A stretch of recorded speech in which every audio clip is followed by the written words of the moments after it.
that word exposure out there. And so some people just assume, well, if I hear somebody that says you will get good exposure, I can get you a Division I scholarship, I can get you to your dream school, and people fall in love and just listen to what everybody is preaching. But as we all know, sometimes we got to make sure what preacher we're following, right? So we got to make sure that we're listening to the right content. And coach around a little bit. Coach, no, you Jimmy, you good. Just come around a little bit, go. Yeah. Now keep talking. Right there. Yeah, Sure, you keep, yeah, sure, yeah, I just want to make sure you're getting, everybody getting the shot. Yeah, I think, again, if everybody is doing their homework on the pros and cons, I think families, the kids, the AAU coaches, high school coach, I think they'll be better informed. Too many times we just listen to one voice, we just listen to one person, and we just say, well, we're going to take what he says as the gospel and we're just going to run with that. Well, in order to be informed, you got to make sure you do your own homework. That means you got to get on the internet, you got to ask people, you got to ask other kids who have done it before, to make yourself an educated decision before you put both feet out there. Tell me, just prep school stuff. Yes. Okay. And so now, the exposure thing. Well, first of all, prep schools. A lot of people, the one thing you didn't mention is that for most, or not, is this true from what I understand? For most, there's a fee that is applied when you go to these prep schools. And that's one of the things they'll tell you at the back end. After you, and what are these fees range So there's only a few guys, I can't speak for every prep school, but there's only a few schools in the prep school level that will say, here, I'm offering you a scholarship to come to our prep school. The majority of the time, families, the kids that are transferring to these prep schools, have to pay a tuition fee. Those fees can range from $5,000 to $20,000, so it varies. Like I said, some of the schools offer full scholarships, but some do not. So parents, you are making an investment in your child if you're going to say, I'm going to take my child out of a public school and send them wherever, send them north, and put them into a prep school. So if you're going to do that, then again, you got to make sure you have saved the right money and you're sending them to the right school. Because just because you go to prep school, it doesn't guarantee you that you're going to get your dream school college offer. You could be the exact same player you were a year later. And that's the truth. And so, of course, now speaking of Khalil, I mean, he left New Orleans, went to the East Coast. Now, were y'all recruiting him, y'all mean UMass, before he got there? No, not at all. So Matt McCall is our head coach at University of Massachusetts. He had just taken the job in, I believe, April, May. There was a lot of turnover there because of what happened. So we were all kind of scrambling, trying to find players, whether they be big guys, wings, guards, etc. Khalil Turner happened to play on a number of different AAU circuits. He had recently played for BABC, Leo Papil, who was, again, a long, storied AAU coach. Now he's working for the Clippers organization. But again, he had mentioned to one of our other assistants at UMass that, hey, there's a big kid named Khalil Turner Morris who's still available. He played with me for a certain amount of time. He's still raw, he's still developing, but I think he'd be good as a late addition. And so that, the benefit, if that was the reason that Khalil went to the East Coast, then it served its purpose because he got a scholarship and playing in the Atlantic 10 at UMass. And so a lot of times we've noticed, I mean, a lot of guys from this part of the country, they'll go to prep schools, whether it be West Coast or East Coast, and the level doesn't increase. Sure. You know, because they're so, down here you have Conference USA, you have the Southland and the SWAC. You know, they're budget-wise, they're, inferior. Sure, their resources are not the same. To Big 12 and SEC schools, which are in the state of Texas. And so a lot of times people wonder, okay, well, if you go there, shouldn't it be where you increase? But once again, it's the quest. And a lot of these parents or players just want the opportunity to get it. And so now, Jimmy, we didn't mention earlier, there's also some academic reasons why kids want to go to prep schools too. So some of the young men who are in, whether they be public schools or private schools, and they say, I want to go to a prep school in New England or wherever it is, it's because they want to increase their academic profile. Some of them are not qualified as 10th graders and 11th graders. They haven't taken the right courses. Maybe been led astray and taken the wrong type of courses. Maybe they haven't done well in English. They haven't done well in math or a foreign language. So now they need to go and increase their academic profile. So some of them go to prep schools for that reason also. So if they're going to do that, well, they have to maintain a certain GPA, as we know, a certain ACT, SAT level to get into college, to accept a college scholarship also. Now, speaking of the classes, right, the academics, NCAA recently, about 2 years ago, implemented some rules that pretty much was darts, maybe 3 years ago, that was darts at, to help curb what they call the manufacturing of grades by a lot of the prep schools. And so, are you familiar with some of those rules that they implemented? So now, once you have graduated, so let's just say a young man's here in Houston, he graduates from his high school, public high school, and he goes to prep school, so he takes an additional year, or a 13th grade, if you will. He's only allowed to take one core class, and he can retake the SAT and ACT. Years ago, you could go to a prep school and basically retake all your core classes and have a do-over or a reset. Now the NCAA, as you mentioned, said, no, we're not going to just let you go to a prep school or to a makeshift high school where you can just be given all A's and B's and all of a sudden be qualified. So now, if you're not doing your quote-unquote homework, if you will, in your 9th, 10th, and 11th grade year, and even your 12th grade year, when you go to prep school, you can only take one core class. And yes, you can retake the SAT or the ACT, but it's making it a lot harder to get qualified if you're not prepared in your earlier years of high school.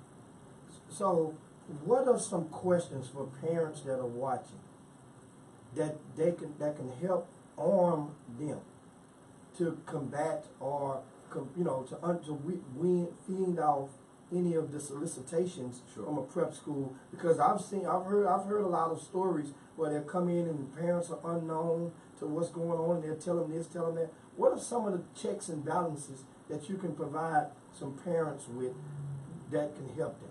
That's a good point. So the first thing I would say is when your child gets into high school, start preparing them for learning, for studying. Have some structure, have some discipline, just to say, hey son, if you want to get a college scholarship, even if you don't, here's some things you need to do every day when you get home from school. You need to work on math, you need to work on English, you need to work on SATs, all those kinds of things. Like, I think if you lay the foundation early, and then all of a sudden, Johnny becomes 6'7" and super athletic as a junior, now he's thinking, wow, I might be able to get a scholarship. Well, if you prepared academically as a 9th grader and 10th grader, by the time you're in 11th grade and 12th grade, and if you need to go to prep school, you have some structure, you have some discipline, you know what studying is about. You know, turn your headphones off, turn the television off, being in the house at a certain time, and having some structure and discipline to say, I need to get this work done. I need to learn my lesson. I need to learn these things before going out. Just like I try to relate it to players all the time. It's just like learning your plays, your offensive plays, your defensive sets, your out-of-bounds plays. The same way you study those and practice those, put the same emphasis on that in school. You start thinking about prep schools, your AAU coach, your high school coach, your prep school coach approaches your parents. Well, you can ask questions like, well, tell me why I should come. Who has done this before me? Tell me what their grades were before they came to you. I'd like to see the living arrangements. I'd like to see where you eat, how you travel. I'd like to see, well, my son struggles in math. My son struggled on the SAT. How are you going to prepare him? Just don't tell me, well, everybody here gets 1,000. Well, that sounds a little fishy to me. How does that happen? All of a sudden, my son was getting 800 on his SAT. Now all of a sudden he's getting 1,000. Well, show me how that's done. Is there a tutor every Monday and Tuesday after practice? Oh, those kinds of things are good. Show me those things. I want to know those kinds of things if I'm a parent. And you have to ask those questions. And if not, if my son doesn't qualify, now what? How are you going to help my child get to the college where he wants to be? Hey, Coach Cliff Warren live in the studio on the Chop Shop. I know you're quiet, you're taking notes, and guess what? He has some more for you. So now what you can do is spread the word, share the show, let your friends and family know the Chop Shop is on and popping today. We'll be right back after these messages. You know, it's in this holiday spirit in your life. We'll be right back. Chop Shop.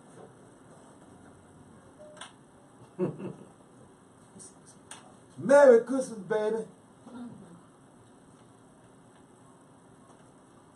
Yeah, ain't nowhere in here. You knew that song. That must have been already queued up. No, actually. Ain't nowhere in here. I had to search Chris all Brown the don't songs. sing that. I had to search all the songs. Okay, there you go. I just tell it or give it up then. I know ain't nowhere in the world. No, I did. I just pulled all those Christmas songs.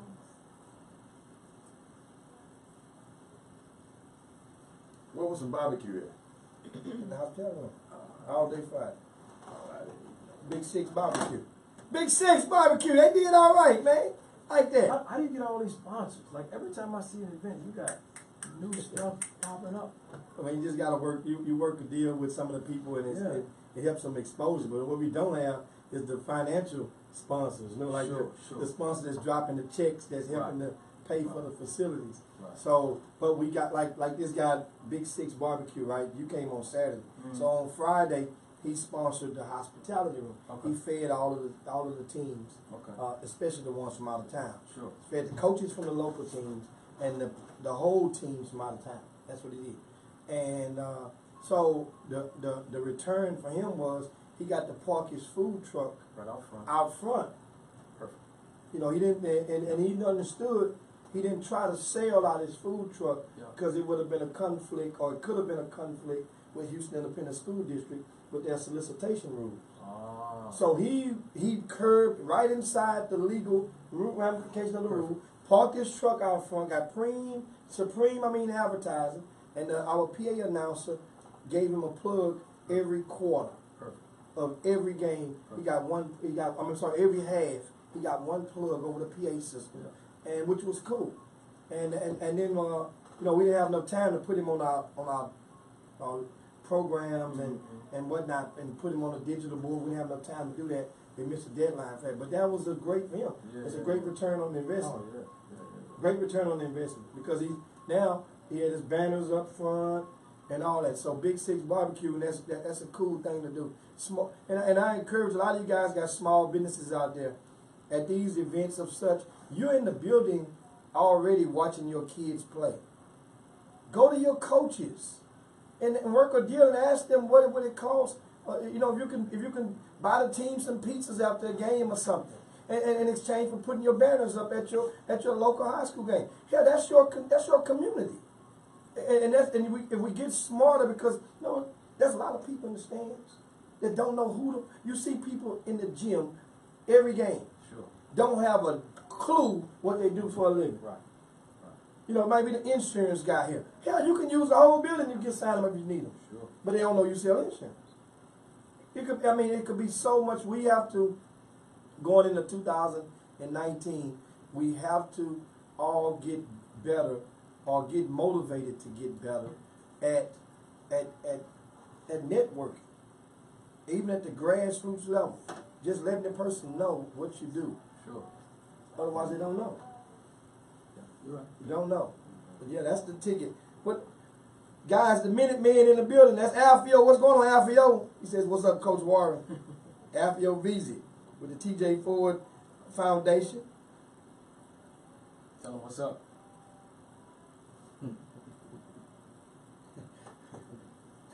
After you something else. Alfio say he the GOAT. Put this on here, that way you can see. You can see what you can see some of the comments. Okay. Like they can hear us during the break. They watching us. Okay. So you can give a shout out if your wife watching or somebody watching. She in there cooking right now. And my mother-in-law said, "You want to come through? Come on through. We got a little plate for you. We got a hot plate for you." Hell, I went out there, you know We got me. a hot plate for When I you. go out there, I eat so much. Mm-hmm. I tell you, go on, go back. Then when you go back, they get to whisper. I tell you, go on, get another plate. You know, folks make me sick. Now my mom, They she don't was tell you, different. go on back My and family smoke. was different like that. But I know some people. I went over some people's house for Thanksgiving. Okay, and they probably watch. And you know, this girl came over there. She wasn't long, but she started loading up boxes of stuff to take out of there. That's wrong. And they talked about that woman so bad, man. I felt so. And this is what I asked the question. I said, why y'all cook all this mess then? Mm. What you gonna do with it? Did you cook it to get ate? But they are everyone, especially the older women. Hey, hold up. When you think they ain't watching Jimmy, they watching. Oh, they watch and whisper. They watching everything. Watching it kills me. and whisper. And my mom was different. My mom used to, man, she didn't want to put none of this stuff up. She said, take everything you can out. But you know what? Now these people come with their own that little Tupperware, and they little that little styrofoam. Come on, that, you know, yeah, used to have them back then when we. But now they come with their own styrofoam. They got a whole trunk full of. This little girl was in there getting too much food though, Jim. That girl they talked about that woman so bad. I felt bad for that girl though, man. I really felt bad for her. These people don't mean nothing. What's up, North Shore Mustangs? My bad. Y'all supposed to be in my monologue, and I didn't. What's up, North Shore? Boy, y'all, oh my good. We're going to talk about y'all. These guys, she got a +4. B. Scott, you better, B. Scott, I saw your little post. Don't you be posting them old posters like that. I get on my knees and start praying for you. You got a family. Y'all make it your family day. Don't worry about your other family who ain't here. You got 2 babies, a husband. You got yourself a family. Y'all just love on each other there. Just love on the ones you got there with you. You can't worry about who ain't there. She can't cook, boy, I promise you. Papa knows to cook for you. And now, back to the best 120 minutes of your day with Robert and Jimmy. 40 minutes past the hour, the Chop Shop, your midday sports happy hour, the best 120 minutes of your day. Live in the studio, we have Cliff Warren, guys. And Cliff Warren, he's formerly the head men's basketball coach at Jacksonville, right? Correct. And now he's an assistant men's coach at UMass. Cliff Warren has been around, and around. And so now, when you were the head coach at Jacksonville, about, that was your first head job, did people that when you were an assistant, right, like one day you were an assistant coach, you get granted the head coach, did guys in the business kind of treat you differently or no? Not really. A lot of my friends, it was a lot of busting chops. Like, man, you got a lot more responsibility now. There were a lot of people who I was, quote unquote, friends with, same level with, if you will, grew up in the business with. Some people assumed that I would automatically give them a job. Oh, man. So there's a lot of that. But you mentioned earlier about the different levels of Division I basketball. And there were several guys who I definitely wanted to hire as assistant coaches, but from a resource and budget standpoint, I just couldn't hire certain guys. But we stayed and remained friends, and I was very happy with the staff that I had at Jacksonville, and we did pretty good. While I was there. Somehow they allowed me to coach there for several years, and I became the all-time winningest coach in school history there in men's basketball. As it stands right now, all-time winningest coach. If you look it up today, all-time winningest coach in men's basketball is Cliff Warren, and there's still a little picture in Swisher Gym, unless they've put something over it. And let's clarify this now, because in Texas we have a Jacksonville Junior College. Right. We're not talking about that Jacksonville. Which Jacksonville we talking about? Jacksonville University in Jacksonville, Florida. Yeah. They're in the Atlantic Sun Conference. Yeah, I want to make sure we. Coach, what y'all the Bulls? What's your Actually Dolphins? the Dolphins? Yeah, the Dolphins. The Dolphins. Yeah, that's South Florida. You're talking. Yeah, I'm thinking about South Florida. The Dolphins. Yeah, that was years ago. Like I said, I'm happy to be the associate head coach at UMass now. I'm going into my second year, and so we're doing okay. What's your record right now? We are 7-5 right now. Okay. Just won on Friday against FDU. Now all our players are home. They're on break. They're with their families. The coaches are with their families. So it's good to get a little bit of a physical break and a mental break also. Right. Yeah. And I tell Jimmy all the time, anytime I get a chance to come to Houston to be with my wife's family, it's great because of the weather, because of the people, and the food is out of this world. Oh, Out of this world. And your wife has the Houston connection because she attended St. Agnes? No. She grew up in Houston, and then her parents live in Spring, Texas. Oh, Spring. Oh, So right outside. Yeah, man. So I'm telling you, had a, it's like Amistad over there. They got the type of feast they put out over there at the in-laws. But anyway, now we were talking a little bit about recruiting, and then we were talking about last segment about prep schools. You dropped a lot of nuggets on that. And now going into 2019, the NCAA just released recruiting calendar that adds a June, 2 weekends in June, where kids will be able to play with their high schools. But it was first believed that everybody could play with their high schools, and Division I coaches would be able to come watch them. But when the ink dried, it was a whole different, release. Yes. And what's that? So just to mention one of the comments that the powers that be, if you will, have made, and we talked about it earlier. So there are a number of prep schools in New England, in that area. But the NCAA has ruled that the kids that are playing in the NEPSAC, New England Prep School Athletic Association, they will not be eligible to participate in a lot of these events. I can't even answer the question why, that they've decided there's only going to be a certain group of kids in a certain areas of the country where you will be allowed to play. I don't understand it.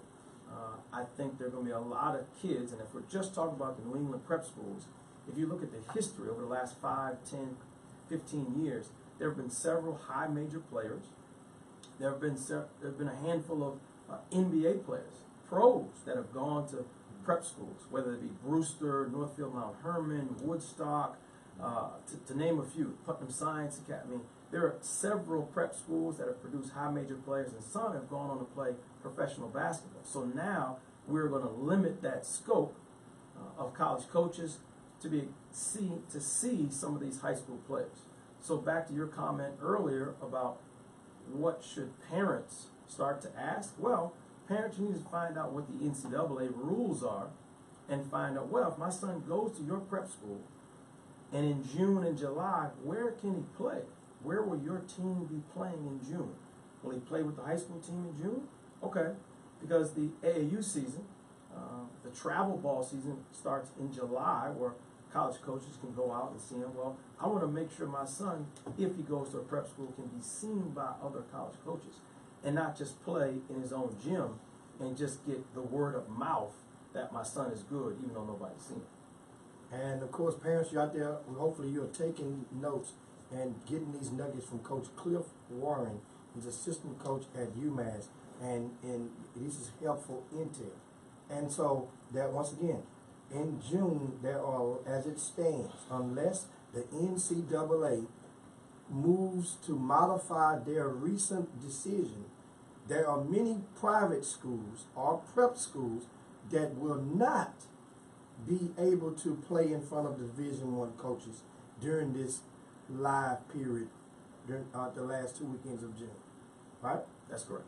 And Texas, as it stands, those include TAPS, TCAL, and SPC schools if you are in the state of Texas. Not to mention the independents. And independents include your home schools and schools of that fashion. This is huge.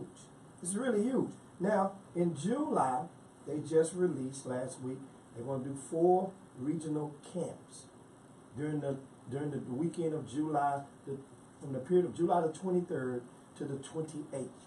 2 3-day sessions. And now, how would that go as far as the kids getting in? We do know that the NCAA has really announced that kids can nominate themselves, parents can nominate their kids, as well as high school coaches.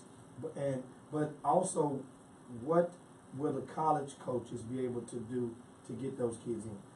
Well, again, best of my knowledge, if I'm recruiting a certain number of kids, I'm going to try to say, hey, Jim Hicks, I want him in this event.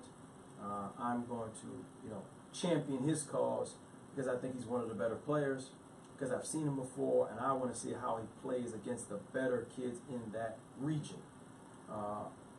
Fortunately or unfortunately, Jim, I think there are going to be college coaches that say, well, my resources, my budget constraints say I can only get to this region. I can fly there, I can drive there, hey, this is closest to my region.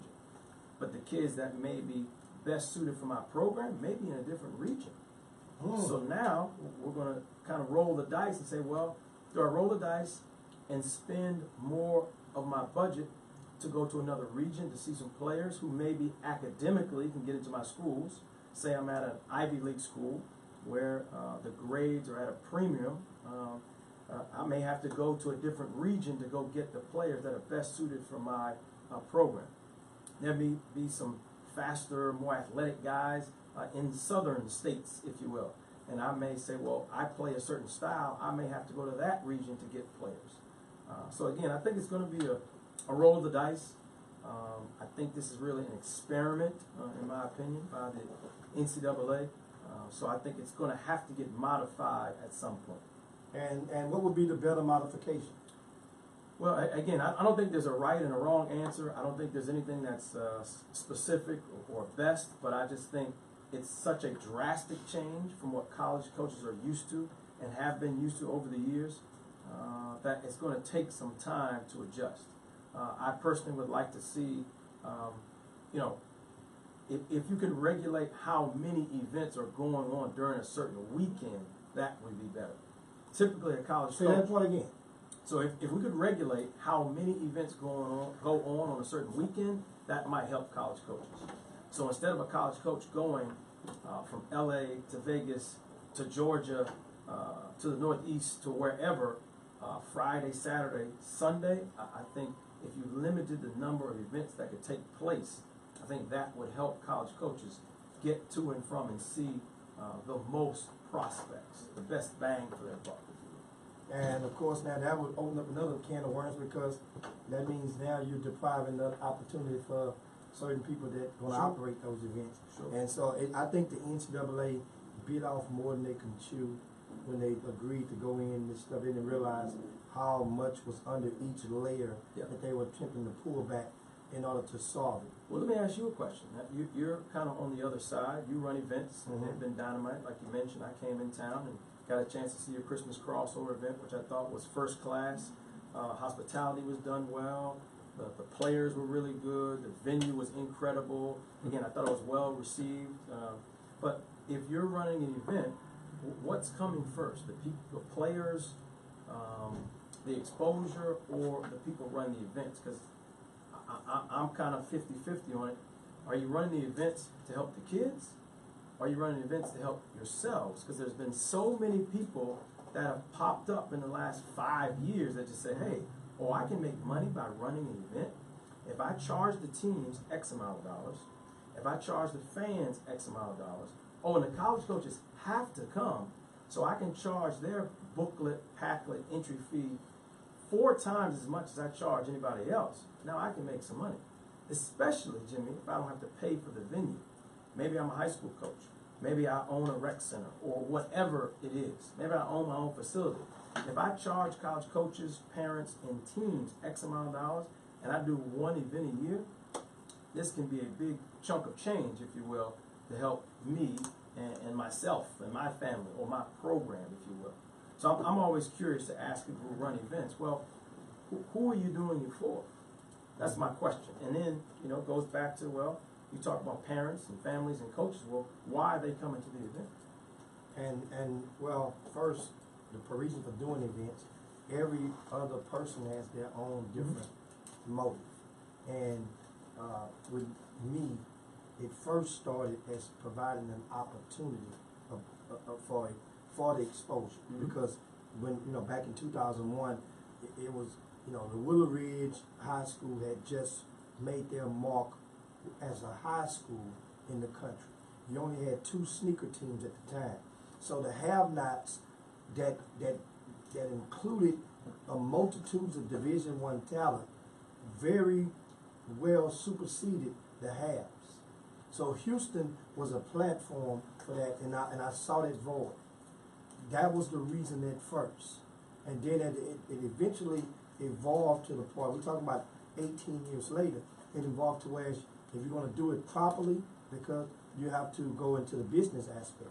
And so, but you can't, like anything, you can't abuse it I mean, you can't be running the doggone, well, not can, you do what you want to, but it's not healthy to be trying to run events every doggone week. Sure. You know, and also putting the talent out there and making you guys believe that there's a multitude of Division I talent at an event, and you come cross country wasting your time and your resources to realize you've been had. I've made you believe all these kids are great. Right. That's another thing. So you got to be careful with that, and that was the reason. So for me personally, putting it out there, and that's why I'll get some things that I've done with my team. It's been different. No event is the same throughout the year. It's always a different angle or twist to it. So that's what we have in that aspect. Now we get ready to land the plane. Now I know there's a certain topic that a message that you want to get out there to the people in regards to recruiting. Well, I think in general, I think all families and kids just have to ask the right questions. And you got to find out, everybody talks about fit.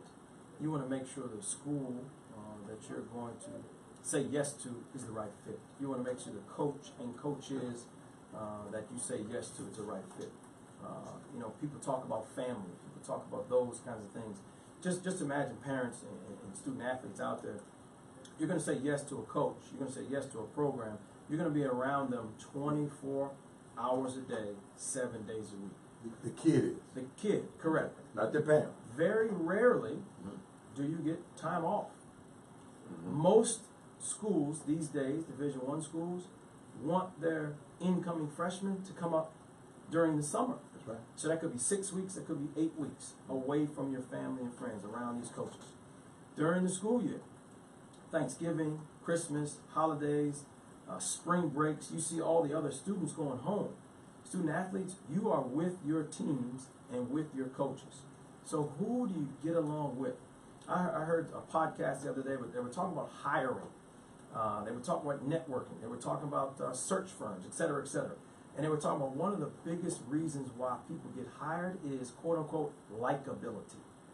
And I thought that was interesting because who do you want to be around 24 hours a day, 7 days a week? Like I could come to your show and hang out with you, Jimmy, because you're likable. The things that you do, I applaud. And hopefully I bring something to the table and you say, you know what, Cliff? Hey, you're likable also. So we can get along. As a student athlete, you're going to pick a school. As a parent, you're going to say, I entrust this coach with my son. So I want you to treat them as if they were yours. Now that I'm married and have 2 children, like I get it now. I didn't when I first started coaching, but now I understand what parents are going through emotionally when they say, hey, I want to pick school XYZ and coach XYZ because I feel comfortable. He has some likability. It's not just the sales. It's not the sales pitch. It's not the sizzle. I want the steak, if you will. I want the substance of this to be genuine. I just don't want somebody to give me a sales pitch. I want to know, is this coach, are these coaches, is the program the right fit for my child? Is it conducive to him growing, to maturing, and becoming a man in the next 4 years, the next 5 years? So that when he comes back home, he's not in my house, he's going to get a job because he has a college degree, or he's going to play professional basketball, or whatever he wants to do.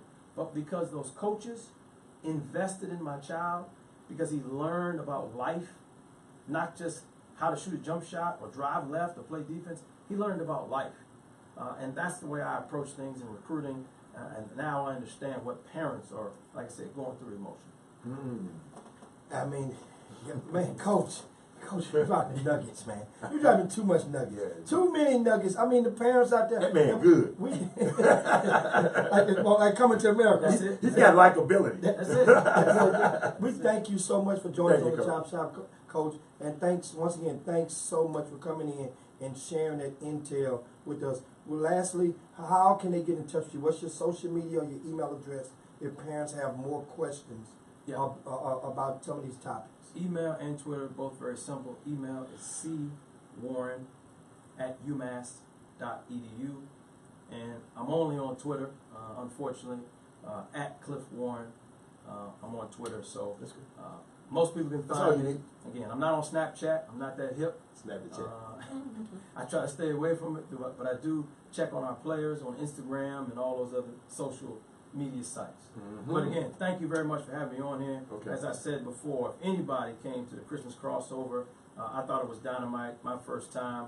But cheat sheet again, you've done a number of good things over the last 15, 16, 18 years that I've known you. So continue to do a good job, and I'll continue to support you.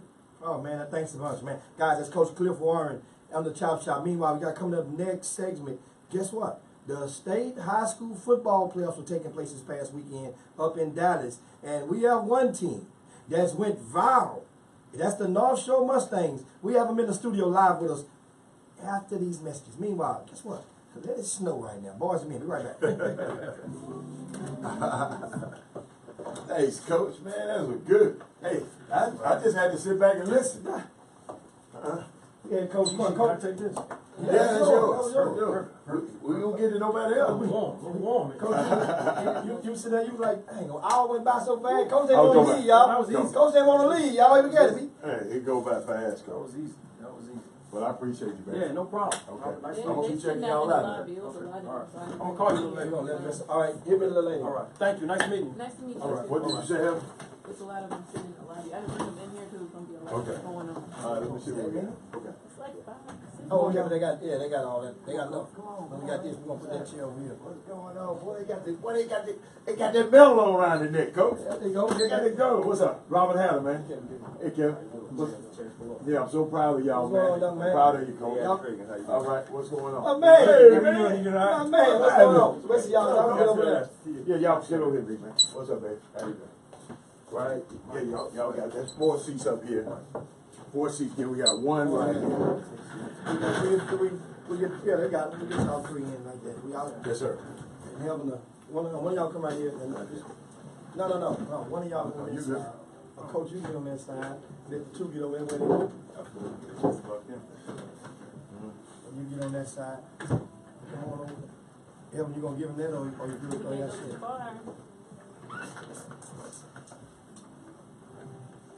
That way they ain't gotta be that close to each other. They don't need all- Yeah, he gone now, Coach. He gone now, Coach. But let me get prepared because we got some more guests on now. And I'll hit you back. Put your headphones, you ain't gotta put them on now. You guys cut your ringers off. You play football? What? Oh, you playing no shelter? What grade you in? Oh, who your little brother? Oh, man. So they got a family. Man, let me tell y'all something. Turn the ring off. We were at a basketball game, Coach. Okay? The other night, Jimmy had a basketball game. Okay. We had basketball was going on now. But everybody had their devices watching y'all. I promise. And then hold up. When y'all do something, because we had some Dallas guys there too now. Right. So they did something. Did they score first or something? They scored first. They scored first, so they looking at me No, we great. scored first. Oh, y'all scored first. They came back. They can't Yeah. And then they start talking crazy to me. And then they talking about, Alan Branch was down there talking about, they got him, Coach. I said, that's number 19. They ain't catching him. I said, that's Shadrach, Meshach, and Abednego. Yeah, and then, because he talking about, he about to catch it. The boy from Dallas fast. I said, oh, boy, that was the greatest. I never been around stuff. I mean, y'all made us proud. Right, good. And we can hear, hold up, dude, the basketball game going on. Right. I'm hollering for y'all, didn't realize. I guess you guys thought I was hollering for them. I was hollering for y'all when the basketball game going on. Right. And I'm sitting there saying, and I'm right on press row. And you know, you're supposed to, you gotta maintain the composure. Right. But just like we were in the press box when y'all played against Katie. Okay. Me and Jim was in the press box. So we on this end. Right. So we was trying The to second time, we was at the both second times. time. Yeah. No, I was at one. Second Katie game. I was at Katie game. You went to both of Oh, them. both Katie. I'm talking about we was in the press box. Yeah, yeah. And I was about to chill out. Jim talking, man, you gotta be quiet. Then when Katie scored, them other dudes on the other end got out. I said, man, hey, let something happen again. Right. You know what I'm saying? Came up out of I it. it came up out of me. But I am so proud. I know y'all tired. God, I don't know if we're gonna sleep. Coach, the little fella was on TV the other day. He said, He said, man, I'm tired. he said, I'm tired. So wait a minute, the game ended at, well, I'll let y'all tell me, because the game ended at what, late at night. What y'all do after that? Oh, y'all came right on back home. What about that thing in the dressing room y'all were doing? I was lit in the dressing room. You stalking them people on social media? Come on, man. Come on, man. I'm North Shore, man. Hey, I'm North Shore all the way. Mr. K, we got a guy to watch our show named Mr. K. He ain't watch the show no more. He ain't happy about the outcome? He don't feel good, man. He don't feel good, man. We should. But that's fun, man. I'm took them Dallas dudes, they so hot. Jimmy won a lot of money on them. The moment you've been waiting for They went there with me. I'm on is bed, the man. return of the chop shop. Jimmy Hicks and Robert Hammond. Feel free to call the show at 832-685-1025. That's 832-685-1025. And now, back to the best 120 minutes of your day with Robert and Jimmy. Welcome back to the best 120 minutes of your day. The Chop Shop, the nation's #1 urban sports talk show, and also your midday sports happy hour. Yours truly, Robert Hatter, alongside Jim Hicks, coming to you live on Amazing 102.5 FM in Houston. Well, guess what? The champs is here. The champs are in the building. Jimmy, I know he like the coach. I'm going to let him introduce you because he get mad when I get to introduce. He like to introduce people. But Jimmy, without further ado, I don't want you to waste no time. I know we're supposed to go to our starting five. Starting five, hold on a minute, because Jimmy has got to introduce these champs in the building today. What you got, Jimmy? Oh, man. What you got? Guess what? Who you? The champ is definitely in the building. That's members of the North Shore High School football team, the 6A, Class 6A state champions. Of course, we have defensive back coach, Thad Riggins, right? Yeah, Not I mean, with your, Right. that's your Yeah. whole name. You gotta know Coach Rick. your folks must be that. And of course, we have two of the star players, and that is Kevin Gilliam and Chance Pillar, right? Pillar. Pronounce your name. Now I'm gonna let you guys introduce yourself. Tell us who we got here. And give me your number, because I'm a numbers guy. I like to know the number. I'm number 21, cornerback Kevin Gilliam. Okay. Chance Pillar, wide receiver number 8. Okay. All right. And they're all are wearing. Not only are they wearing their medals, guys. If you're in your vehicles right now, I'll paint the picture for you. But they also See them have hats? on their lids. You see them hats? I'm a fan of lids. If Yeah. I could get one of them lids, Texas.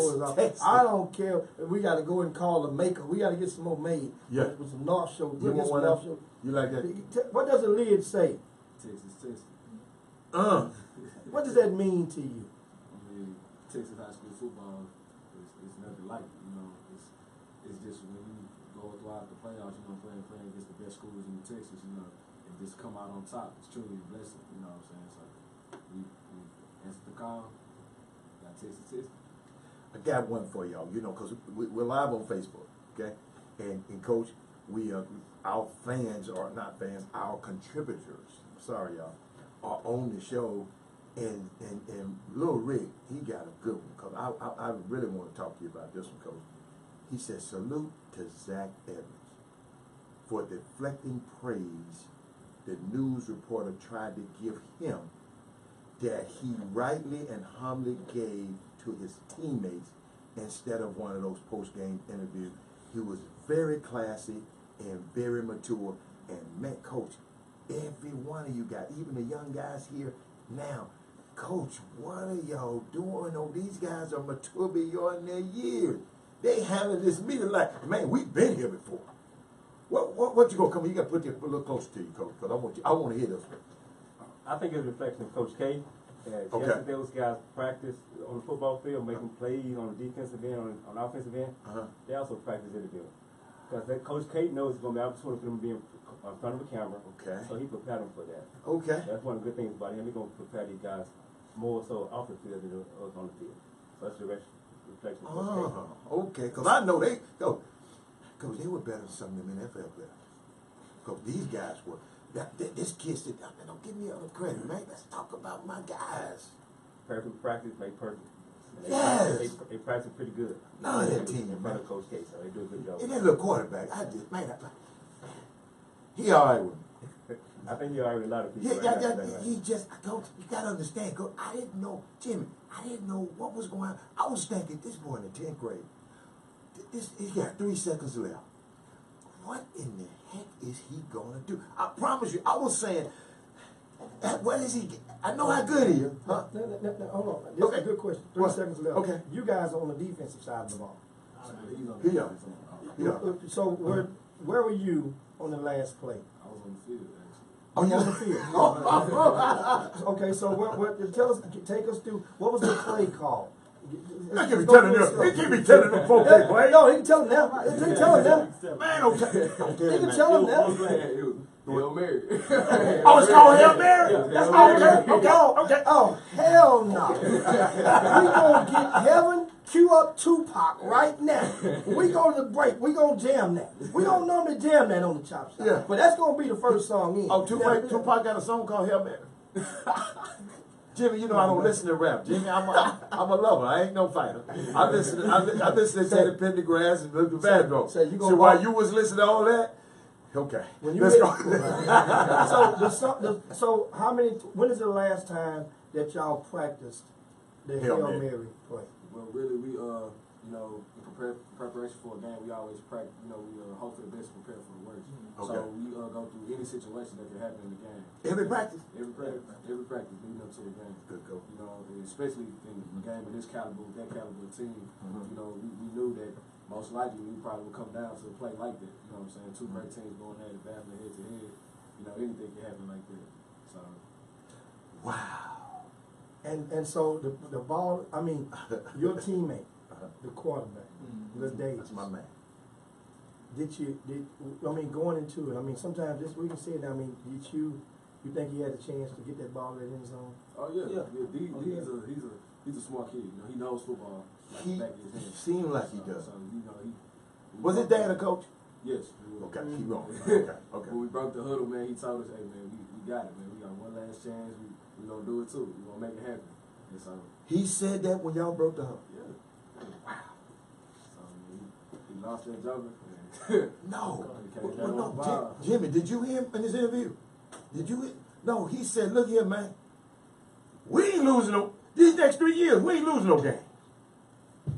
He said, we gonna be here the next 3 years. We ain't losing. I said, wow, that's a 10th grader saying, man, coach, we know what we doing. He said, in other words, we done broke the Da Vinci Code. We know what it takes to get here. These next 2 years, and he said we're gonna breeze through. He said we're gonna win it. I said, wow. He said that on TV. I said, okay. That's why I said that sounds like Joe Namath. Joe Namath told him, folks, I'm gonna win this Super Bowl. He went done. Ain't nobody else did it no more. You know, people, you can't really do that. But Jimmy, I know you got something else, but I thought that was that stuck out to me when that kid said that. And you know, my hat's off from y'all telling Robert Hatter from the Chop Shop said, he my dude. Yeah, I mean, and give a shout out to Dagwood out there. Oh, yeah. Out North Shore and you know, for helping, you know, connect these guys and get the guys in. And I know since you guys been back in town, you know, everybody and their mamas all they've been reaching out and congratulating and What that's what it's supposed to be. and so I mean it has the you guys are seniors. Yes, sir. And so now it gets real because both of you have collegiate Division I offers on the table as it stands right now. Yes, sir. But you didn't sign last week during the early signing period. No, sir. Why not? We want to. We're still playing. We want to remain focused on the task at hand. Like that. We want to know every week. That's our motto. That was our motto before we got here. When we here, we're gonna get the motto when we leave. So we're just gonna keep the train rolling. So nothing distract me from. You don't want to do none of that stuff. Nothing to distract you from this thing y'all did over this week. Boy, that's unbelievable. And that's in everything. Social media. We got all our social media accounts. Everything. Oh, y'all went dark? Oh yeah. Y'all did the LeBron James went dark? So you know the slang now. Oh, come on, man. Come on, man. LeBron keep me up on it. So now, of course, Mr. Gilliam, Yes, sir. you're a 2-year varsity letterman. Yes, sir. You also you qualified for the state in track. What you run? What? I run 4x2, 4x1, and open 200. Okay. Okay. See, Okay. You kind of fast. Now, well, I wish there was a way. Do y'all? I know in different track, I know y'all in different districts. Y'all 6A. And I'm just curious. I saw another football team. I only saw 3 games all season. I saw North Shore play Katy twice, and I saw Thurgood Marshall play Huntsville over at the Cypress Stadium. Now, those guys are fast too. Y'all are fast. I know they're 5A, you're 6A. Do y'all have any track meet where y'all gonna be running against Thurgood Marshall? You think? If you do, let me know. TSU relays? Really? Yeah, he raced against them. So it's not separated by class at It's TSU. not. It's over spring break. Every track team comes. It's a whole bunch of heats. You let me know if y'all gonna line up against Thurgood Marshall. I'm gonna leave my event at the Spring Icebreaker and drive over to TSU to watch that. It ain't gonna last but a minute and a half. Yeah. What they accept? What you gonna do? No, track. Oh, track. Thurgood Marshall, their track team is Pretty good. set a national record Okay. a couple of years ago. Oh, right? yeah. So they're Okay. nationally known. But I know North Shore got speed. Yeah. We both. You saw with your own eye. And I'm saying, so now, are you going to go to college for football or track? Football for now. I ain't going track off. It's the track. Tell us some of the offers you have in football right now.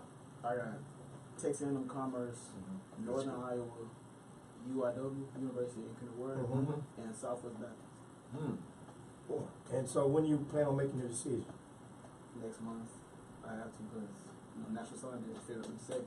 That's when I want to sign. Okay. Okay. And of course, Chance, Yes, sir. you have Division I offers on the table now. Yes, sir. Tell us some of the offers that you have. I have Southwest Baptist also, Northern Iowa also, and I have the University of Arkansas at Columbia. Okay. That's pretty good school. Who's the leader right now? Right now, man, it's kind of hard to tell. Yeah. You know, you just coming off a win like that. You know what I'm saying? I got to just see what the market's like and everything. So now does it, the coach? Yeah, man, you forgot about Coach over here. I mean, Coach didn't, let me tell you something. Coach didn't play there. Coach Coach was on the field. Coach didn't play. Coach, now, how does it normally work in football? So 1 month, roughly a month, then about 6 weeks before the next signing day. Right. Will this championship spike, or do you think more schools will come in, or for the recruitment of some of your 12th graders that started? Oh, absolutely. I think the first signing period, some of the coaches missed out on some opportunity to get some guys. Now they're going to go backtrack and try to get some guys that they didn't get, or some positions get filled. But it's still an opportunity for those guys to get some more scholarships, some more offers as well. Now, we just had a basketball coach in the studio, and he was explaining about some of the things some of the nuggets he was dropping to try to help parents to understand about the coach, things to ask the coach, how to cultivate those relationships. Well, if a school comes in late at this point, a new college, to recruit or possibly offer these young men, well, will they have time to get to establish their relationship and know that much about it? I think so, because these guys do a good job of researching. So that's a school that fit what they're looking for as far as academically. And I think the parents get that school an opportunity to go, their kids to attend that school. Absolutely, yeah. And of course now you guys, you mentioned earlier, Coach mentioned earlier that you guys we listened, and a lot of people were marveled at the interviews of some of your teammates after the game, and including myself. Now, what are some of the things that you go through with your head coach and your program as a North Shore Mustang that prepares you guys to get in front of these microphones and to know and understand what not to say and what to say? Coach Cuddy. Yeah, most of it is Coach K, but also really it's all because it's just when you seeing it is one thing, but actually doing it is another. So it's like people view us as a team, you know what I'm saying, that goes out on the field, make plays, win games, but it's really more of a family. We've been around each other for 4 years, so it's like how can we not just draw closer to each other? So it's not like we just saying stuff because coaches telling us to say them saying stuff because we actually mean it. We actually mean like if one person scores is because another person made their block, or another person did this, or another person did that. You know what I'm saying? So it's just, we gotta show the love all around. We just don't like attention being on one thing. We don't show much things, say championship. And of course, live in the studio, if you're just tuning in, we're in the vehicles right now. We have young men, Kevin Gilliam and Chance Pilar, right? And they're seniors at North Shore High School, members of the football team who won the state championship this past Saturday evening over Duncanville on the viral Hail Mary play, and which is astonishing. And now, It was on Sports Center. I think the #1 play was. was it? Da-na-na. Yes, sir. Yeah. So, I mean, that definitely, if you haven't seen it, go in, it is definitely Googleable. Oh, it's Google. Yeah. And you can check that out. Now, guys, we're gonna take a quick break, and we'll come back, and we'll talk about the entire North Shore program, what goes into becoming a North Shore football player, a champion, state champion. Meanwhile, hey, I remember that song. what's the name of that player again, Chance? I remember that song. I'll let Tupac give you the rest, guys. We'll be right back. Chop, chop. Hey, Coach, I ain't gonna let you leave here. Coach, I ain't gonna let you leave here. Coach, I see you got your kid. Coach, look, I'm gonna make sure you got babies, Coach. I do. Yeah, look what you got. Coach, them for you. Take them back, y'all do your thing, Coach. I'm gonna take care of you when you come on the chop shop. They tell Mr. K. We're gonna take care of you when you come on this chop. Now we can move them out the way. I'm just letting you know, y'all take these with you. We got bags and, thank God that Miss White, she hooked all this up for you. Oh yeah, Coach. We take care of our people around here. Let me see. What else we got? What else we got? Yeah, y'all, get young fella. Yeah, it's for you. Man, y'all done won that thing, man. Y'all don't know what we was up against in that place, man. You don't know who we was up against. And y'all was playing. We already know what was going to happen. Hold on. No. The referee in the white cap, I was scared. You know why? The dude sitting next to me, he saw him on the screen, the dude from Dallas. Man, that's my dude. I said, oh my goodness. That's your partner, and he the referee, and he called that branch party. I said, he called an owl game. Great deal. Oh, you know the dude? Yeah. Andre Branch? No, great. No, you're talking about another brand.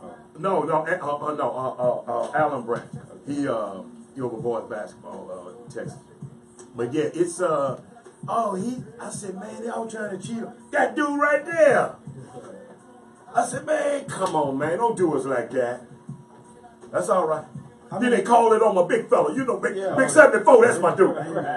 That's my dude. Man, when I went to y'all first game against K, he told me he went to 3. I ain't been to but 2 games. Both of them had North Shore in it, right? So I went to the first one, and I saw Big 74 from way in the state. I said, I'm glad my son ain't playing against me. I promise you I did. And then they were scared to chop. The dude on his end was supposed to be rushing. He just backed up. He said, "Oh, I'm not doing nothing." But the Dallas boys, they wasn't scared. They wasn't scared. They said, "Man, I might get shot when I get back home." You think I'm worried about this out here? So it was a great game, man. I just now people can still hear us on the Facebook. They can still hear us. So now I'm gonna tell you what they saying. He said, I was so crunk, I wanted to suit up. Take them back to '94. That's I'd say he wanted to suit up.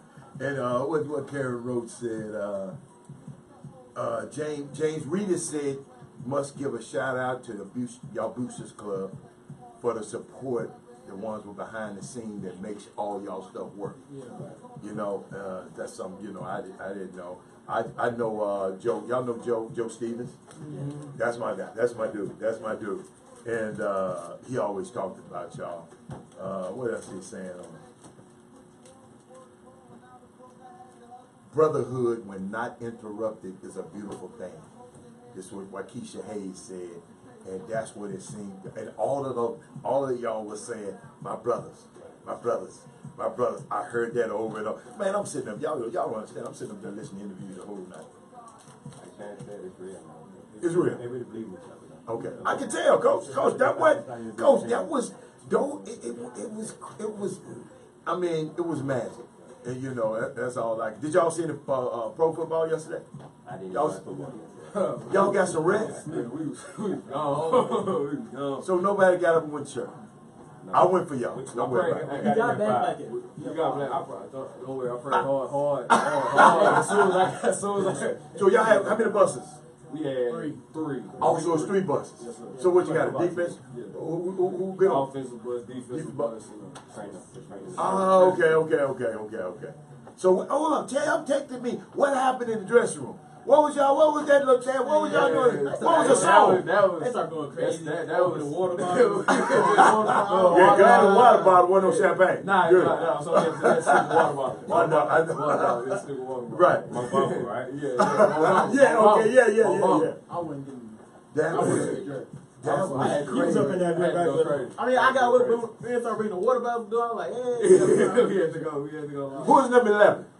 JoJo Wilson. Cause they picked on him a little bit earlier in the season. That's your homeboy. That's my homeboy, man. He got birds like a black Jimmy toad. was messing with me, man. I said, that's my homeboy, number 11. Jimmy told me, hey, well, you better get out there and help his ass, man. That's all right. That's all right. He got, guess what? He got one of them around his neck. He got one of them around his neck, baby. What's that, JoJo? That's my man. That's my man. But 74, that's, boy, y'all tell 70. Ooh, 74. Damian Jones. So I know his name. Corey Willis said it was an epic game.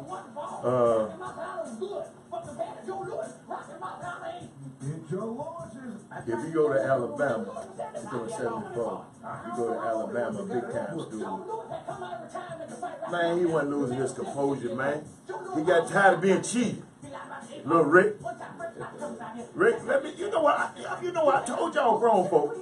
Y'all keep go back to when you were 17, 16, and tell me how you handle things. You know, you grown folk. Y'all grown now. You got kids. It's the return of the Chop Shop with Jimmy Hicks. Guys, y'all gotta share the show. Y'all not sharing the show right now. 685-1025. That's 832-685-1025. And now, If you go back to the best go straight down the 120 hallway minutes and of go your day sit. with Robert and Jimmy. All right, 26 minutes past the hour. We have the champs in the building. The North Shore Mustangs. I'm talking about. Hey, Jimmy, can I interject? I just want to interject. Yolanda Green up here talking about how about her Cowboys. We said the champs in the building. Okay? That's why we talking about the champs. Okay, now Jimmy, you go. She was on the screen talking about, what about my Cowboys? Well, I mean, wrong station.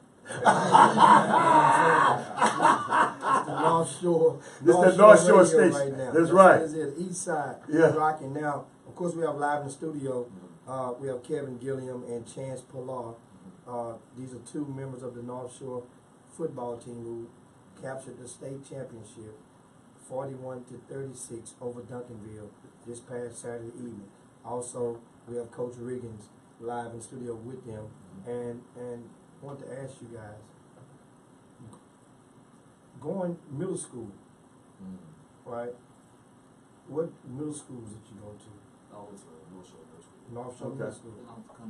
And so both of those middle schools feed into North Shore. Oh, okay. North Shore Middle School is right across the street, and Cunningham is about 1 mile away, right?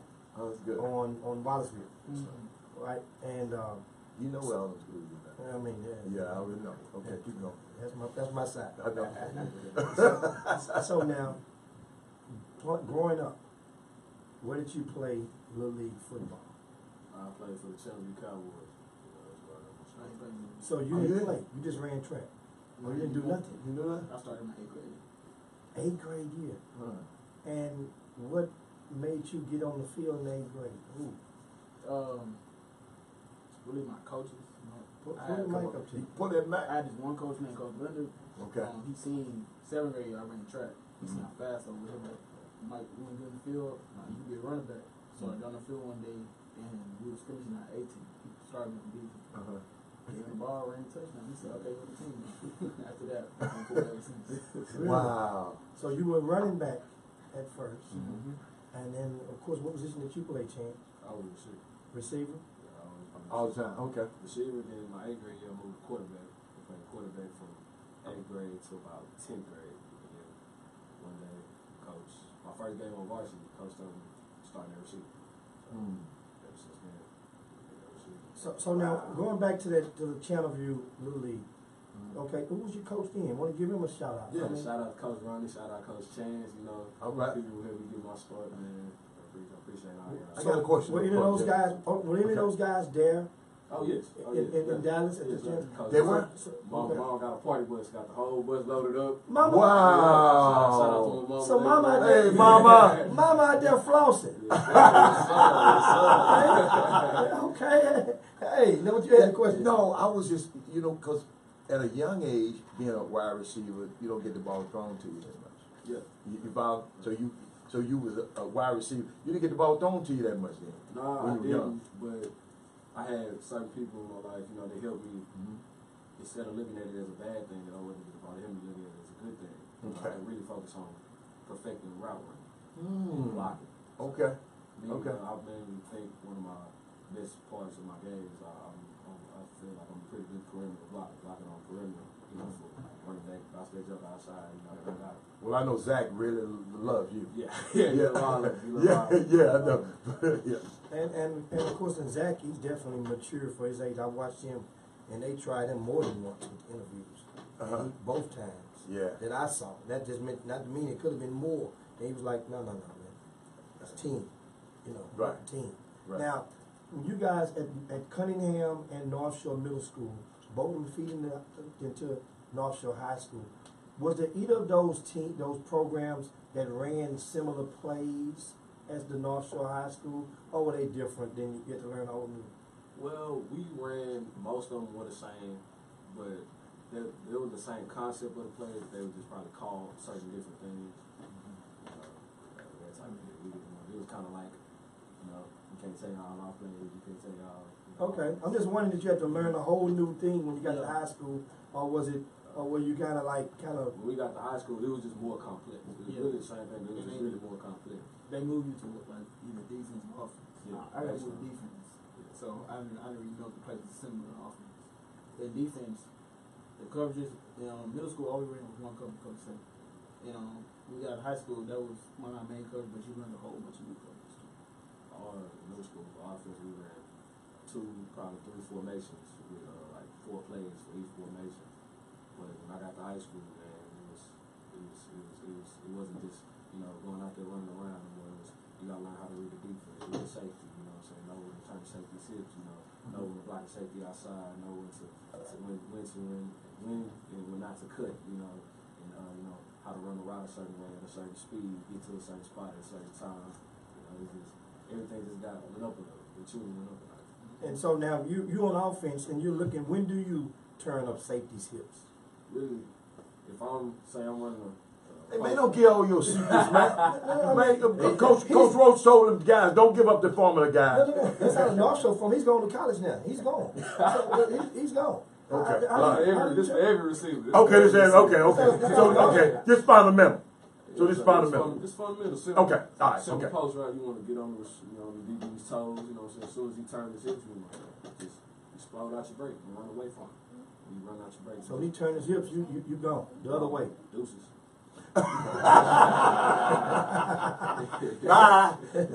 And so now what at North Shore,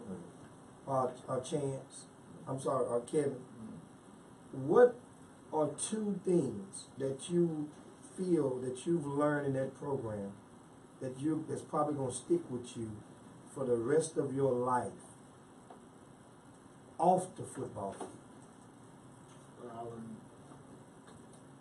One thing I learned is you can come together no matter what. It was a lot of separation last year. But once we all join together, we focus and see what can happen when you actually become a brotherhood. And I just see we got these nuggets. So, And you're going to be able to take that experience to college with you. yes, sir. Yeah, as a freshman. Okay. And what about yourself, Chance? What are two things, up to two, that you think you're ready to take with you for the rest of your life from North Shore High School? Well, number one is work ethic. You know what I'm saying? Being in North Shore, you gotta have your mind right. You gotta have your mind right with everything. You know, you gotta always be ready to work at any point in time. You know, and also it's discipline. You know, discipline goes a long way. You know, so Coach K always expresses how big the little things are. You know what I'm saying? Like having a standing position, having your hands behind your back, your heels together, and everything like that, and they can all partake into, you know, little things can turn into big things, can lead to, you know, big things on the field. So. And so now, Coach, I mean, you just got to North Shore. Right. You were at another high school that was pretty much one of the red ants in their district's ant bed of teams. And tell them where you came from, where you were coaching at before. Lamar High School. Houston, Texas, and Railroad. And that's a big so football school. So now coming at Lamar, it was one of the better programs in HISD. Right. Right? Right. So you thought, you know, you kind of knew it was good there. What were a couple of the main differences that you saw in the North Shore program? Not to compare the two in a negative light, but just, you know, you get over there and you might notice something that like, wow, okay.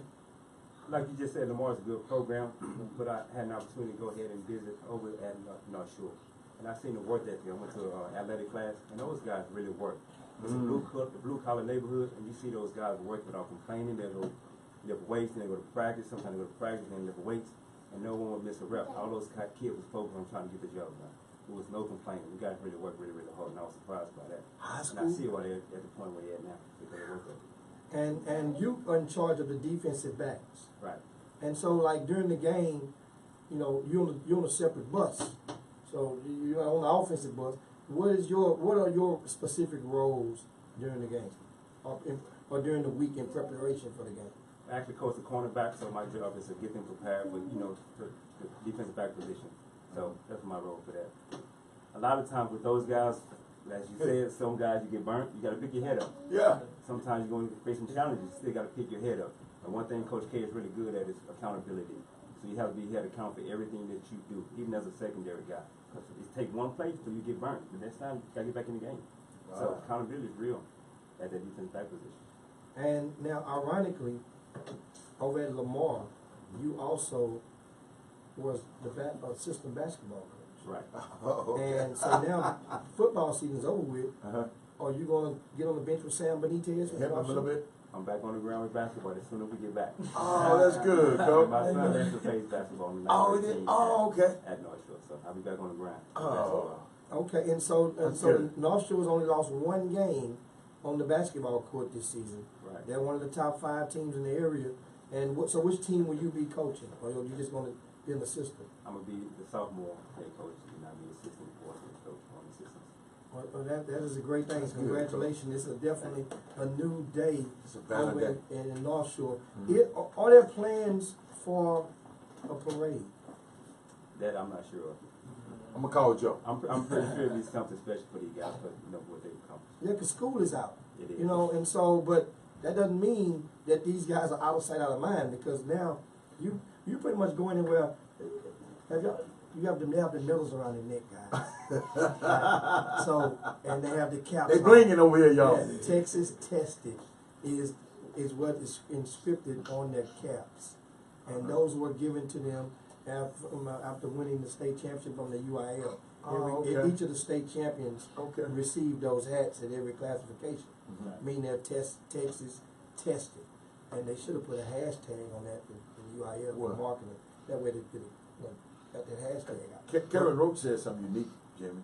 He said nobody in the state gets more out of their athletic period than North Shore.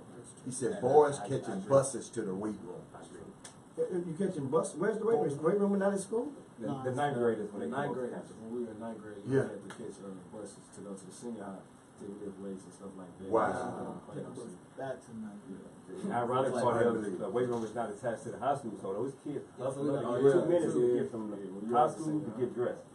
And you come across and you see those guys running across the parking lot getting ready. Oh man! So now North Shore has a 9th grade campus around the corner, about a mile and a half, 2 miles away. Right. You have a 10th grade campus. On the same I campus, heard. high school. And where's that at? Right about at the high school campus as well. So it's a separate building for 10th graders. Yes, sir. So in the main building is only 11th and 12th graders.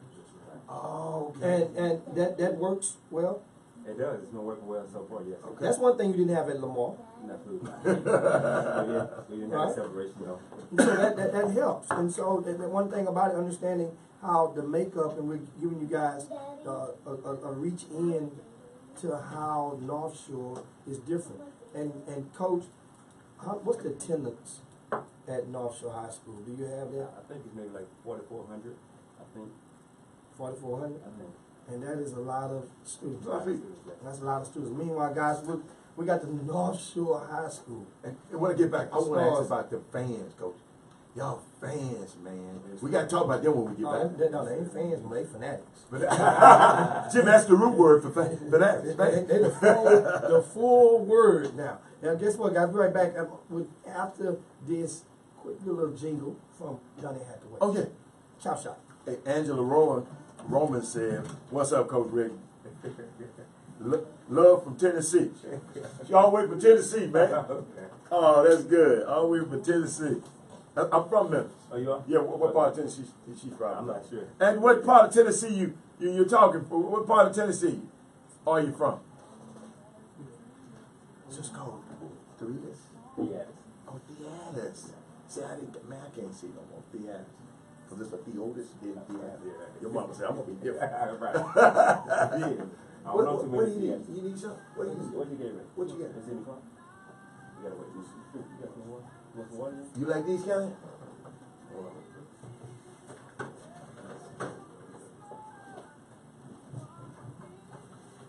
The last one. You got the last one, boss. You got the last one. Can you open that thing? Oh, from Clarksville, Tennessee. Oh, okay. All right. Memphis is in the house. No, Andy. I went to high school, Andy. Yeah. Memphis is in that. Chris Felix, what's up? Chris Felix, you know I love watching that team your son play on. These folks be confusing me, man, with somebody regular. But they don't understand the ties I got with your team. Great. I love the way these kids, in January, that team is going to be a pretty good team, Mr. Felix. If those kids, think about, I hope, Mr. Felix, do me a favor, go back and show your son this tape of these kids right here from North Shore. And notice those guys always talked about the team. Other players getting, one of their best players on the team said, no, don't talk about me. Let's talk about these. So make sure these young kids watch the interviews. Make sure your son watch the interviews from this game.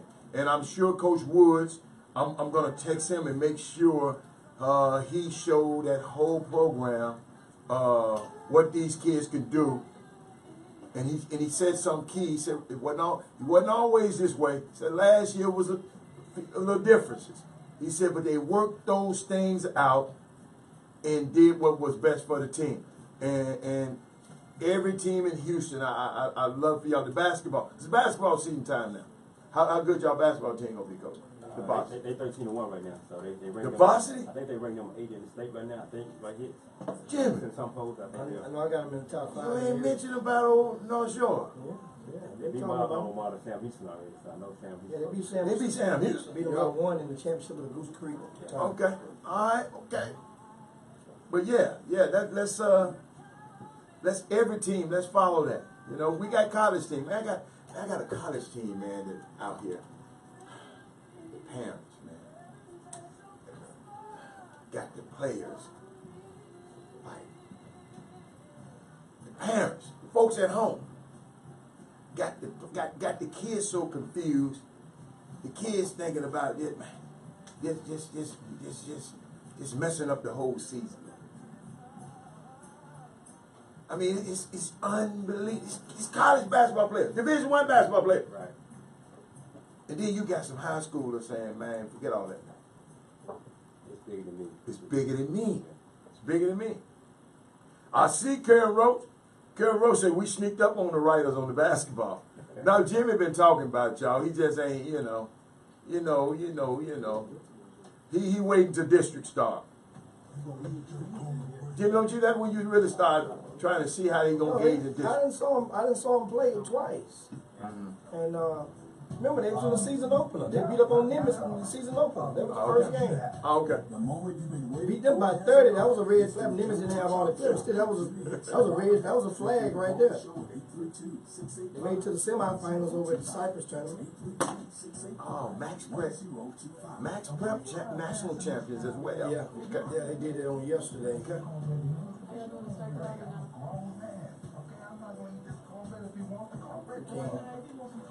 What were you at when the game? At the end of the game? When you left the arena, what did you do? and now the best 120 minutes of your day with Robert and Jimmy. Welcome back to the best 120 minutes of your day. The Chop Shop, the nation's #1 urban sports talk show, and also your midday sports happy hour. Yours truly, Robert Hatter, alongside Jim Hicks, broadcasting on the amazing 102.5 FM. And today we don't need the mayor today. Today on the Chop Shop, we dub this North Shore Football Day today. So they get our plaque for the day. North Shore Football. Jimmy, what you got? What you got? Let's take it on home. What we got the rest of the day? Well, I mean, we live in studio. We have two of the young men, seniors, soon to be high school graduates. That's good. And that is of North Shore. That's Kevin Gilliam and Chance Pallon, along with their defensive back coach, Theadrus Regans, right? And you guys have been one hell of a journey, Yes. right? And you mentioned last year, you guys, the team as a team didn't really buy in to the concept. But what was the point this season that galvanized you guys to totally buy in? This summer. I think it was Get in front of the mic. it was one time. Yeah, we got speed and strength. Speed and strength. I think we got like only 2 weeks of the summer where we rested. Speed, strength. It's like our summer preparation. Okay. Okay. And we I say the first year that you lost against Kevin 31-2. But it was like no competing. We all just ran, did the workout, went home. This year, doing speed and strength. If we line up to do 110s, we'll be racing on full sprints. Everybody getting in, everybody having fun instead of complaining like, when it's gonna be over. We all racing like, oh, you wanna race? All right, let's go, come on, step up there. I like that. And the receivers would get up the DBs, the running backs racing, the linebackers, just kept rolling. We love to come in. More people's there, more people's coming than missing. When is speed and strength? What part of you is that? Speed and strength starts 1 week after summer, 1 week after school. Oh, okay. So that's where you saw the change. Good question, Jim. That's where it all started. Last year, coming off that 31-3 loss, it was tough for us, man. But, it was we used it as fuel. You know what I'm saying? We used it as fuel. Fuel the tankers. Right. When we was in speed and strength, man, we got to talking about it, and everything else, and really just I noticed the change. The change in everybody's work ethic, attitude. It wasn't no more complaining when we had a workout. At 6 o'clock in the morning, go out, run 110s for half an hour, and go back and have one more workout before we go home. It was, we gotta do the win. We got some grandmothers out here. A Bud there and Jackie Scott. They don't know. Explain to them what 110 is though. 110 is like basically you got a long football field. You start at the back of the end zone and run to the other back of the end zone. So I'm saying we probably run like 20 of those a day. Yeah. And we have to make the time. Yeah. We You have to make 15 seconds. Yeah, 15 seconds. You gotta make the time, then okay. The big guys got it up. Oh. Nah, Big guy got more time. Yeah. Oh, okay, y'all okay. Yeah, okay. Big guy got more time. If they running that fast, we got trouble. We got trouble. Absolutely. I mean, of course, guys, now, this season, I'll give both one at a time. Which team, in your opinion, Kevin, talk the most smack? I say, woo. I would say, Wow. I would say Westfield. Westfield. Yeah, Oh, Westfield. that was like what, your second, third game? He was yeah, second. Did y'all beat 30. them by 1,000? We beat them 31-3. 31-30. 31-30. So what I mean, you know, we're on the radio, but like, was the smack before the game or during the game? Before and during. Oh, really? So how did they tell you before? What, on social media? What did you, how did you hear before? Before they, okay, you know, when the game started, I walk up and shake hands. Yeah. Okay. Shake hands, he had his head like back up. So he put both of them behind his back, like he was trying, Wow. like he was guarding James Harden. Yeah. He backed up. I was like, okay. And then got smashed first play of the game. First Really? Yeah. it was a run play. It was a screen pass. Uh-huh. And one of our receivers came in, cracked him. He was done for the rest of the game. He didn't want to play no more. He didn't want to play no more. Really? He didn't want to play no more. And so now what team, Chance, talked the most smack, in your opinion? Man, for me, I'm gonna have to go with Duncanville, man. Them boys there. Oh, them talk, sir? Oh, what? Man, I'm talking, they'll yell in your ear, try to spit in your face, step on you, kick you, whatever. And I mean, it's hard not to try to, go back at them. Right. But, then again, we do got teammates to keep us in check. Like, hey, man, Yeah. if one dude see me finna go at a group, they grab me, man, come on, we got a championship. Let's stay focused. I got a question. Do you let the guy, can one of the guys that don't play that much, can he come and get, no, y'all don't want no penalty. See, I'm trying to get it back, y'all, all that talking. But, so they talked a lot. You know what, they coach, the way they coach, I knew they talked smack.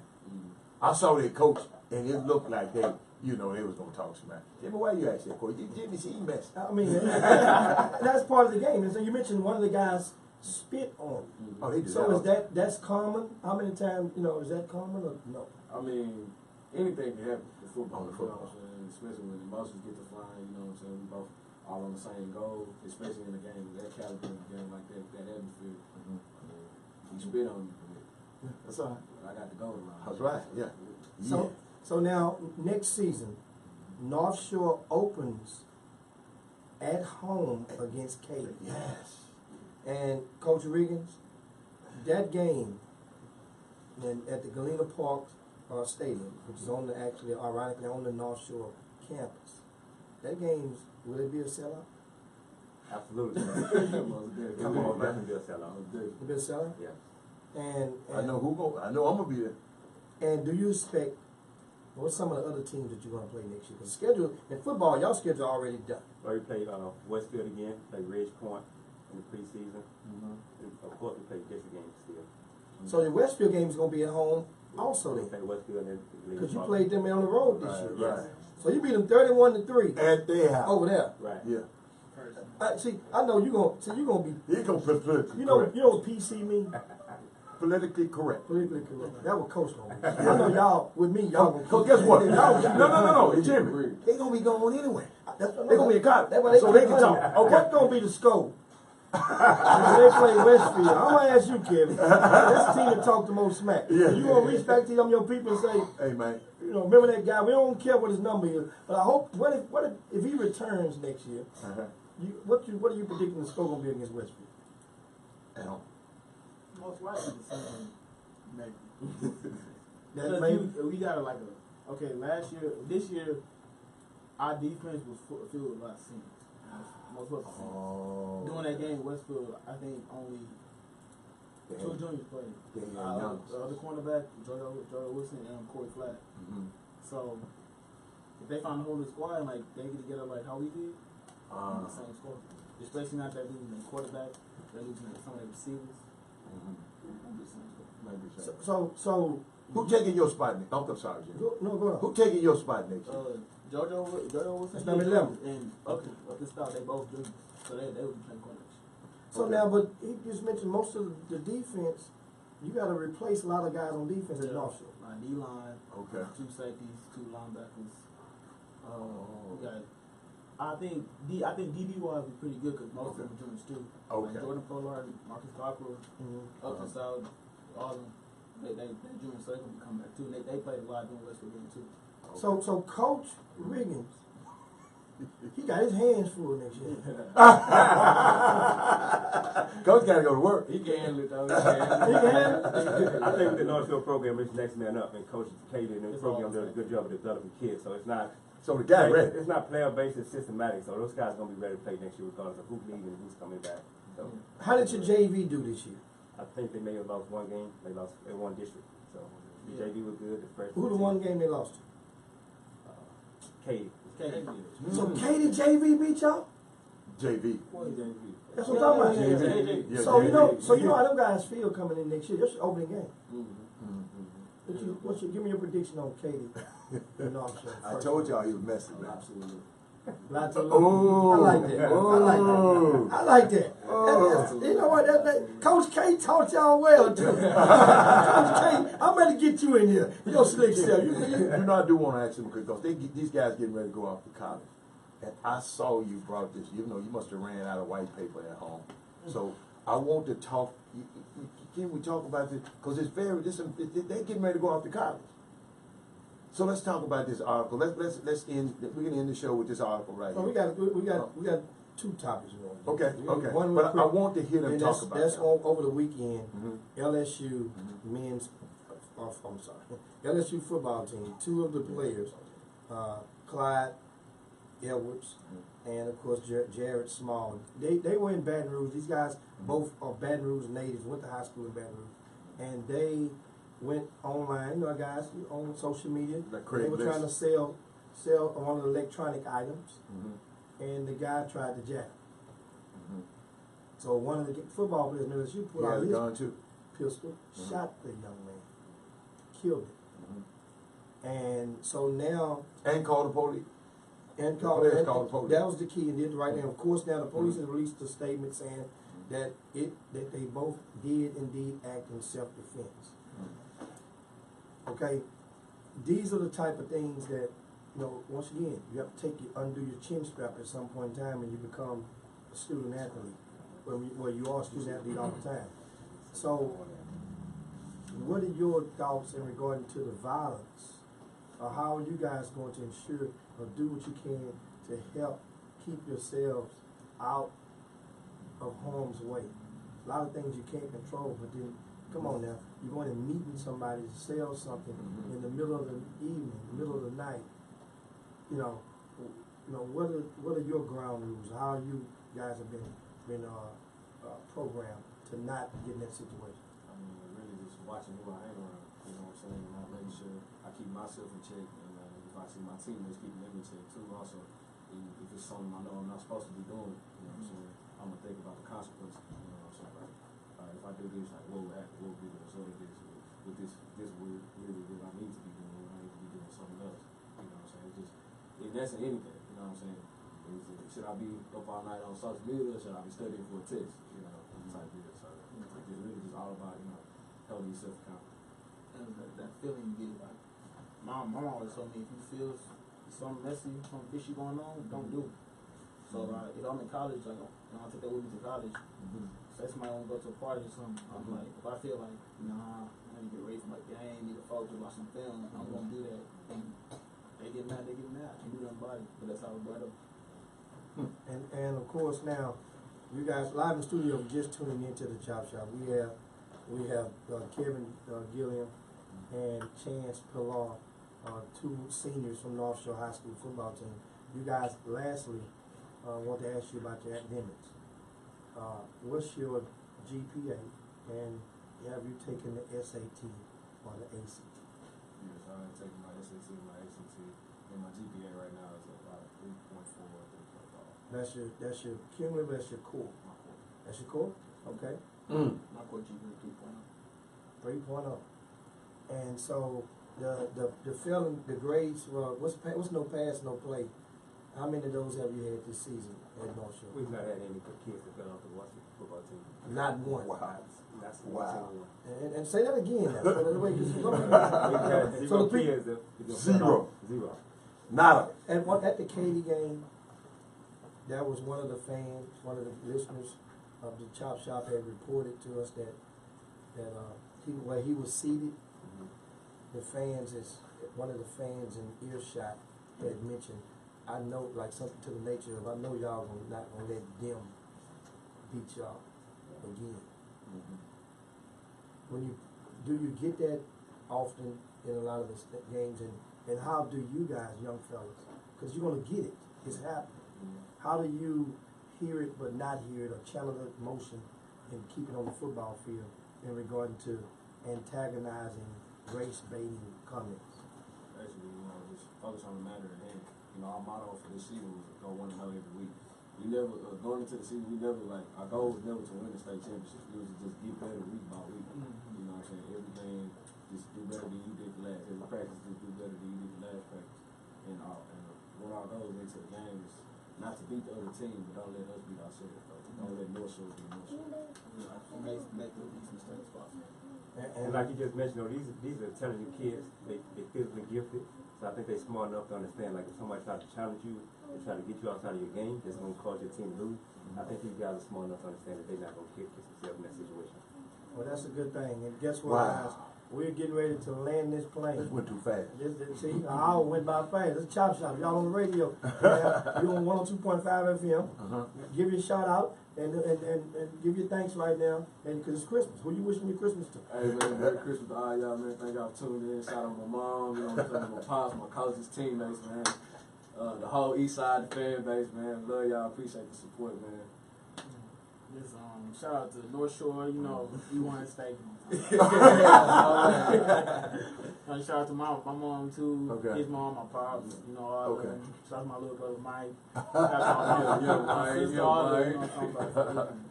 Oh, that's good. And of course, hey, last but not least, get you on the right note.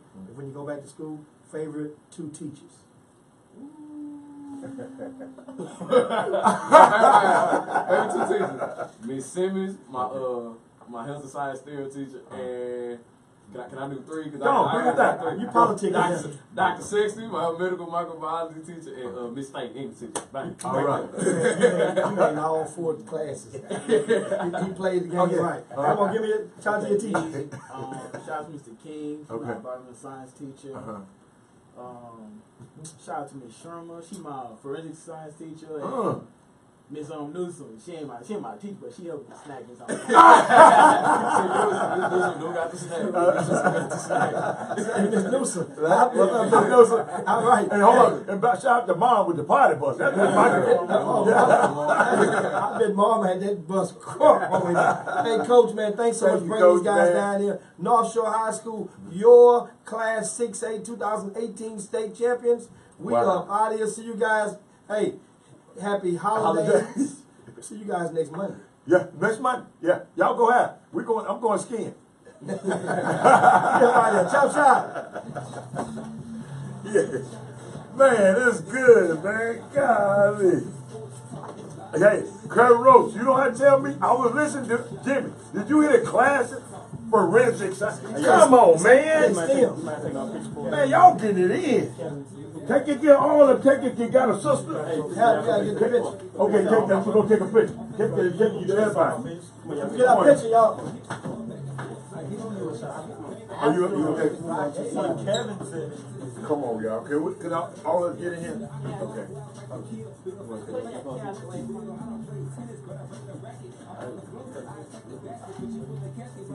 She'll take a couple. Hey, my cup. This is my North Shore cup, y'all. My red and white. No, y'all, you know I get right here. I got a cool. Is that good enough, Heaven? Yeah. I'm still in? Yeah. Okay. Come on, Jimmy. I'll move the chair out the way. 1, 2, 3. Okay, let me do one more. Okay. Well, 2 more actually. Okay. 1, 2, 3. Okay. Oh, I gotta do one more phone. Oh, on your phone too? Yeah. Okay, come on. 1, 2, 3.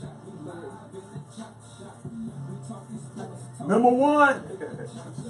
Number one.